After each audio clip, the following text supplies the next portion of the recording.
ఈ రోజు అది వచ్చిన తర్వాత ప్రతి ఒక్కరికి పని కూడా చేసి ఈ నియోజకవర్గంలో ప్రతి ఒక్కరికి ఆదుకునే విధంగా చూస్తే ఈరోజు వైసీపీ నాయకులు మన నియోజకవర్గ నాయకత్వం అందరూ కూడా ముఖ్యమంత్రి చేసుకుంటారు. ఎందుకంటే అది వచ్చిన తర్వాత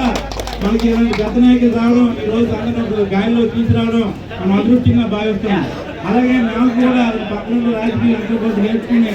ఆ రాజకీయం మాకు ఏదైతే పవన్ కళ్యాణ్ గారు చెప్పారో కూటమి ప్రభుత్వంలో మీరు రాజకీయం నేర్చుకోవాలన్నారో అదేవిధంగా మేము కూడా జన సైనికులు కానీ జనసేన నాయకులు కానీ మేమందరం కూడా మీటింగ్ సఖ్యతగా ఉండి ఏదైనా ఉంటే బయటకు వచ్చి మాట్లాడి మీలో కొంతమంది నేర్చుకొని ఇంకా మేము ఉన్నత స్థాయి జీవించుకోవాలంటే ఆ కళాయంకరావు గారు మాకు ఇప్పుడు దేవుడు ఉండాలని మనస్ఫూర్తిగా కోరుకుంటూ,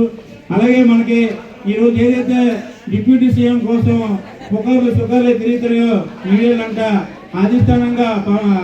చంద్రబాబు నాయుడు గారు చెప్పారు, అలాగే లోకేష్ గారు కూడా చెప్పారు, పవన్ కళ్యాణ్ గారు చెప్పారు. మేమైతే